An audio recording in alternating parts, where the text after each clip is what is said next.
കർണാടകയിൽ ഡി.കെ. ശിവകുമാർ മുഖ്യമന്ത്രിയായി സത്യപ്രതിജ്ഞ ചെയ്ത് അധികാരമേറ്റു. മലയാളികളായ കെ.ജെ. ജോർജും യു.ടി. ഖാദറുമടക്കം 13 മന്ത്രിമാരും സത്യപ്രതിജ്ഞ ചെയ്തു. ജി. പരമേശ്വരയാണ് ഉപമുഖ്യമന്ത്രി. സത്യപ്രതിജ്ഞാ ചടങ്ങിൽ വന്ദേമാതരം പൂർണ്ണമായും പാടി. ഡി.കെ. മുഖ്യമന്ത്രിയായ സാഹചര്യത്തിൽ PCC അധ്യക്ഷനായി ഹരിപ്രസാദിനെ നിയമിച്ചു.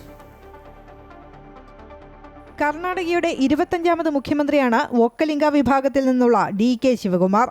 64-കാരനായ ഡി.കെ. 8 തവണ നിയമസഭാംഗവും 4 തവണ സംസ്ഥാന ക്യാബിനറ്റ് മന്ത്രിയുമായിരുന്നു. ചടങ്ങിനായി ലോക്ഭവനിലെത്തിയ അതിഥികളെ നേരിട്ടെത്തിയാണ് ഡി.കെ. സ്വീകരിച്ചത്. ഗവർണർ താവർചന്ദ് ഗെഹ്ലോട്ട് സത്യവാചകം ചൊല്ലിക്കൊടുത്തു.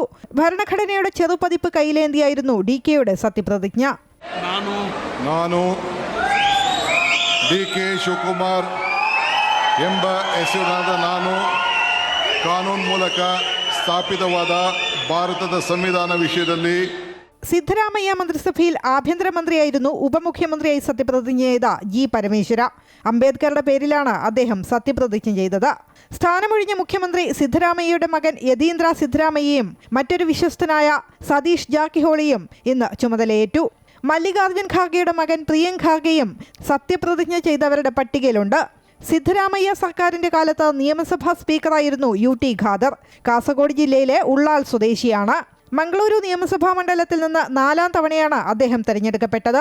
കെ.ജെ. ജോർജ് കോട്ടയത്തെ കിടങ്ങൂർ സ്വദേശിയാണ്. അതേസമയം ശബ്ദവിവാദത്തിൽ കുടുങ്ങിയ മുൻ മന്ത്രി സമീർ അഹമ്മദും ഡി.കെയുടെ വിശ്വസ്തനും മലയാളിയുമായ N.A. ഹാരിസും ടീമിലില്ല. പ്രതിപക്ഷ നേതാവ് രാഹുൽ ഗാന്ധി, കോൺഗ്രസ് അധ്യക്ഷൻ മല്ലികാർജ്ജുൻ ഖാർഗെ, മുൻ മുഖ്യമന്ത്രി സിദ്ധരാമയ്യ, കേരള മുഖ്യമന്ത്രി V.D. സതീശൻ, രമേശ് ചെന്നിത്തല, P.C. വിഷ്ണുനാഥ് അടക്കമുള്ള പ്രമുഖർ ചടങ്ങിൽ പങ്കെടുത്തു. 2.5 വർഷത്തെ ധാരണയിൽ സിദ്ധരാമയ്യ മുഖ്യമന്ത്രി ആയിരുന്നുവെങ്കിലും 3 വർഷം പൂർത്തിയാക്കിയിട്ടും സ്ഥാനമൊഴിയാൻ കൂട്ടാക്കാത്തതോടെ കർണാടകയിൽ തർക്കം ഉടലെടുക്കുകയായിരുന്നു. തുടർന്നാണ് ഹൈക്കമാൻഡിന്റെ ഇടപെടലുണ്ടായത്. ജൂൺ 18 നടക്കുന്ന രാജ്യസഭാ തെരഞ്ഞെടുപ്പിന് ശേഷം മന്ത്രിസഭാ വികസനമുണ്ടാകും. News desk, Amrita news.